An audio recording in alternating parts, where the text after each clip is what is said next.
Міне қарай бердің яша. Тізеңді құшақтама себебі жалғыздықты білдіреді.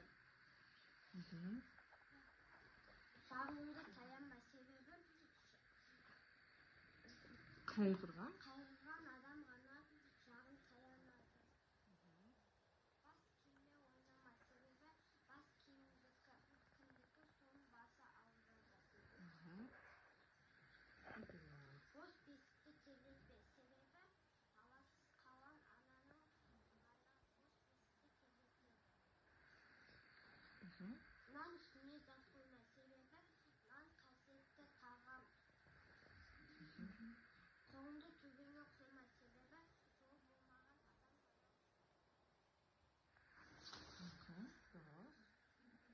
адам ақты төкпе себебі малдың жеміне дары шығады, обал болады. Нанды бар көңіл үзбе себебі кесір болады. Есікті керме себебі заман хабар келгенде ғана есікті кереді. Жазалыларыңызға ырым тиымдарды есте сақтай білмек назарларыңызға рахмет.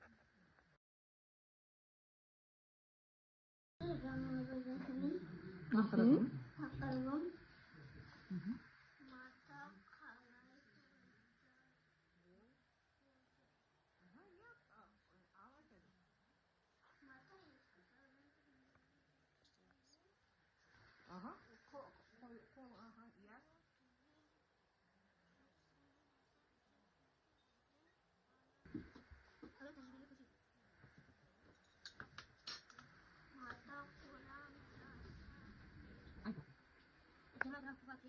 Omar Medina birinchi kurs.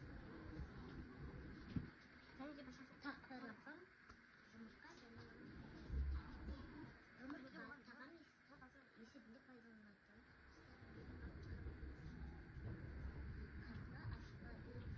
Қантты ашытпа тауық жұмыртқасының химиялық құрамы 73,6%, судан 2,8%,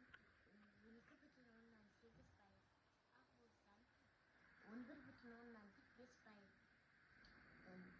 майлардан 0,7%, көмірсулардан, минералдық заттардан тұрады. Жұмыртқаның адам ағзасына берер пайдасы мол амин қышқылдарының бүкіл жинағы бар. Жұмыртқа ең дәмді тағамдардың арасына жатады. Энергетикалық құндылығы 157 калорий. Жұмыртқаның қатты қабығы болады. Ол ішіндегі ылғалды сыртқа кетпейді. Менің атым Сұңғайырхан, сынып жетекшісі Төлеева Гүлжан. Мен сіздерге слаймның зияны мен пайдасын айтып беремін. Слайм сияқты қазақ ойыншықтар оның кішкентай пайдаланушыларына көп пайда әкеледі. Қиялшақ моториканы тежеуге бізде қызығушылықты танытады. Слаймды контейнерде сақтау керек, оны супермаркетте сату үшін немесе косметикалық банкада қолдану қажет. Слаймды ең алғаш 1976 жылы Мартел компаниясы шығарған. Композициямен танысып, слайм жеңіл мен натрий содамен жасалады. Слаймның градусы 3 градустан 10 градусқа дейін. Слаймды пайдалануға ойнауға болады.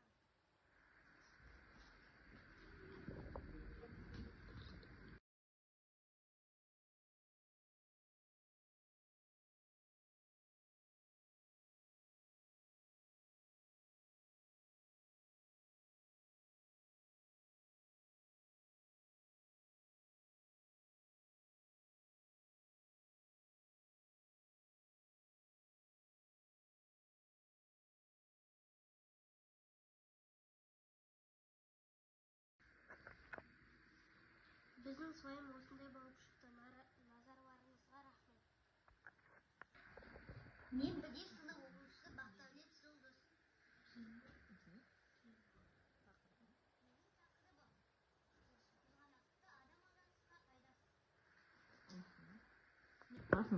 қызғанақты адам ағзасына пайдасы. Қызғанақтың адам ағзасына пайдасы.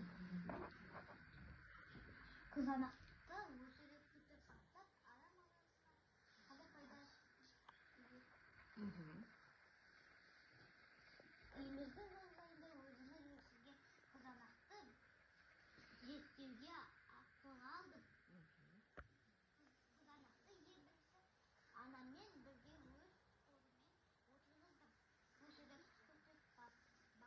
кызганасыңбы сен? Осы қызғанақтан сызық шығады.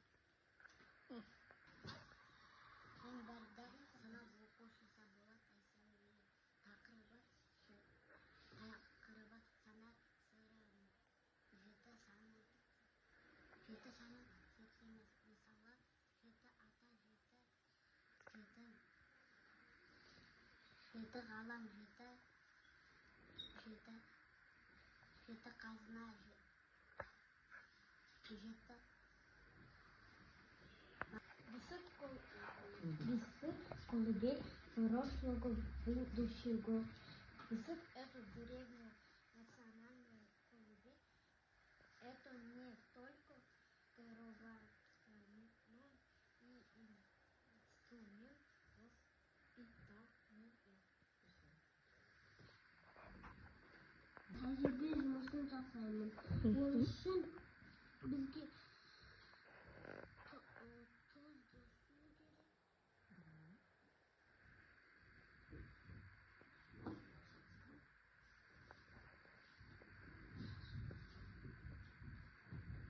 Ол қандай